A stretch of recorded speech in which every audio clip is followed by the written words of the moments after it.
ജനുവരി 2 മന്നം ജയന്തി.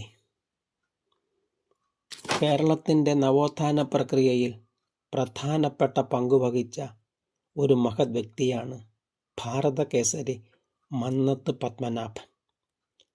1878 ജനുവരി 2 ചങ്ങനാശ്ശേരി വാകത്താനത്ത് നീലമന ഇല്ലത്ത് ഈശ്വരൻ നമ്പൂതിരിയുടെയും മന്നത്ത് ചിറമറ്റത്ത് പാർവതിയമ്മയുടെയും മകനായി ജനിച്ചു.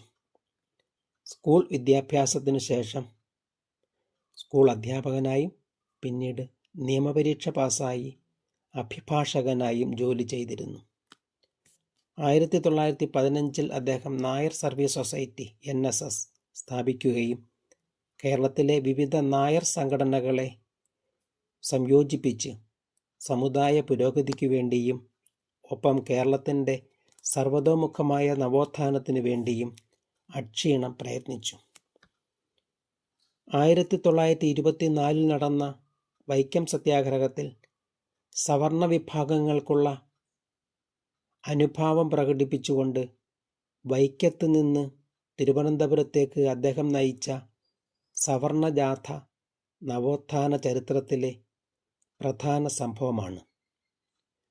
ഗുരുവായൂർ ക്ഷേത്രപ്രവേശന പ്രക്ഷോഭത്തിലും 1936 ക്ഷേത്രപ്രവേശന വിളംബരത്തിന് മുന്നോടിയായി നടന്ന ആശയപ്രചരണത്തിലും അദ്ദേഹം സജീവ പങ്ക് വഹിച്ചു. 1915 മുതൽ 1945 വരെ 30 വർഷക്കാലത്തോളം NSSൻ്റെ സെക്രട്ടറിയും ശേഷം 2 വർഷക്കാലത്തോളം പ്രസിഡന്റുമായിരുന്ന അദ്ദേഹം 1947 സ്ഥാനമൊഴിഞ്ഞ് സ്റ്റേറ്റ് കോൺഗ്രസ് പ്രവർത്തകനായി. 1947 മെയ് 25 മുതുകുളത്ത് നടത്തിയ ഒരു പ്രസംഗത്തിൻ്റെ പേരിൽ അറസ്റ്റ് ചെയ്ത് 2 വർഷത്തെ കഠിന തടവിന് ശിക്ഷിക്കപ്പെട്ടെങ്കിലും CPയുടെ ദിവാൻ ഭരണം അവസാനിച്ചതോടെ 1947 സെപ്റ്റംബർ 1 മോചിതനായി. 1948 തിരുവിതാംകൂറിലെ പ്രായപൂർത്തി വോട്ടവകാശത്തിൻ്റെ അടിസ്ഥാനത്തിൽ നടന്ന ആദ്യ തെരഞ്ഞെടുപ്പിൽ പത്തനംതിട്ട മണ്ഡലത്തിൽ നിന്ന് വിജയിച്ച് നിയമസഭാംഗമായി. കാലത്തു തന്നെ തിരുവിതാംകൂർ ദേവസ്വം ബോർഡിൻ്റെ ആദ്യ പ്രസിഡന്റുമായി.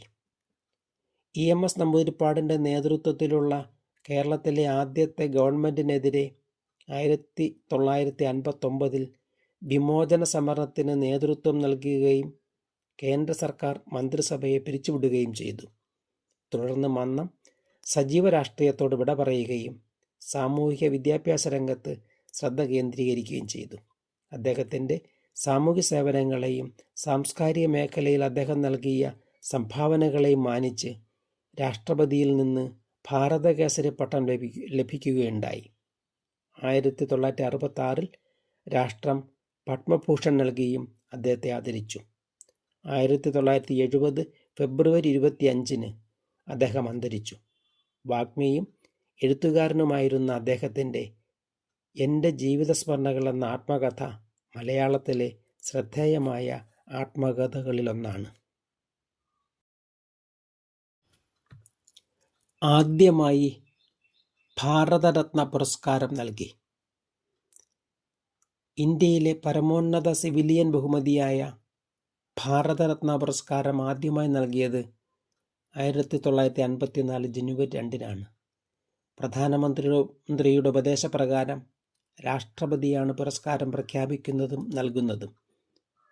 1954 ആദ്യമായി 3 പേർക്കാണ് ഭാരതരത്ന പുരസ്കാരം നൽകിയത്. ഭാരതത്തിൻ്റെ ആദ്യ ഉപരാഷ്ട്രപതിയും രണ്ടാമത്തെ രാഷ്ട്രപതിയും വിദ്യാഭ്യാസ വിചക്ഷണനുമായ ഡോക്ടർ S രാധാകൃഷ്ണൻ, സ്വാതന്ത്ര്യസമര സേനാനിയും ഇന്ത്യയിലെ അവസാനത്തെ ഗവർണർ ജനറലുമായിരുന്ന C രാജഗോപാലാചാരി, ശാസ്ത്രജ്ഞനും നോബൽ സമ്മാന ജേതാവുമായ CV രാമൻ എന്നിവരാണ് ആ 3 പേർ. പ്രസിഡന്റ് ഒപ്പുവെച്ച പ്രശംസാപത്രവും ആലില രൂപത്തിലുള്ള സ്വർണ്ണ പതക്കവുമാണ് പുരസ്കാരമായി നൽകുന്നത്. സഫ്ദർ ഹഷ്മി രക്തസാക്ഷി ദിനം. തെരുവ് നാടക പ്രസ്ഥാനത്തിൻ്റെ സ്ഥാപകരിൽ ഒരാളും ഇന്ത്യൻ ജനകീയ നാടകവേദിയിലെ വിപ്ലവകാരിയായ കലാകാരനുമായ സഫ്ദർ ഹഷ്മി 1989 ജനുവരി 2 രക്തസാക്ഷിയായി. 1954 ഏപ്രിൽ 12 ഡൽഹിയിൽ ജനിച്ച അദ്ദേഹം 1973 രൂപീകരിച്ച ജനനാട്യമഞ്ച് എന്ന സാംസ്കാരിക സംഘടന തെരുവ് നാടക പ്രസ്ഥാനത്തിന് പുതിയൊരു ദിശാബോധം നൽകി. സാധാരണക്കാരുടെ പ്രശ്നങ്ങൾ തെരുവ് നാടകങ്ങളിലൂടെ സമൂഹ ശ്രദ്ധയിലെത്തിക്കുന്നതിൽ അദ്ദേഹവും അദ്ദേഹത്തിൻ്റെ സംഘടനയും വലിയ പങ്കുവഹിച്ചു. 1989 ജനുവരി 1 ഡൽഹിക്ക് സമീപമുള്ള സാഹിദാബാദിൽ നിങ്ങൾ ശബ്ദമുയർത്തു എന്ന അർത്ഥമുള്ള ഹല്ല ബോൾ എന്ന നാടകം അവതരിപ്പിച്ചുകൊണ്ടിരിക്കെ രാഷ്ട്രീയ ഗുണ്ടകൾ അദ്ദേഹത്തെ ആക്രമിച്ചു. മാരകമായി പരിക്കേറ്റ അദ്ദേഹം ജനുവരി 2 അന്തരിച്ചു. അദ്ദേഹത്തോടുള്ള ആദരസൂചകമായി അദ്ദേഹത്തിൻ്റെ ജന്മദിനമായ ഏപ്രിൽ 12 ദേശീയ തെരുവ് നാടക ദിനമായി ആചരിക്കുന്നു. കവി നീലംപേരൂർ മധുസൂദനൻ നായർ ചരമദിനം. മാനവസ്നേഹത്തിൻ്റെ തീഷ്ണത കൊണ്ട് കാലത്തിൻ്റെ ഉള്ളുണർത്തിയ മലയാള കവി നീലംപേരൂർ മധുസൂദനൻ നായർ 2021 ജനുവരി 2 അന്തരിച്ചു. 1936 മാർച്ച് 25 കുട്ടനാട്ടിൽ നീലംപേരൂർ വില്ലേജിൽ ജനിച്ച അദ്ദേഹം വ്യവസായ വകുപ്പിൽ സേവനമനുഷ്ഠിക്കുകയും ജോയിൻ്റ് ഡയറക്ടറായി വിരമിക്കുകയും ചെയ്തു.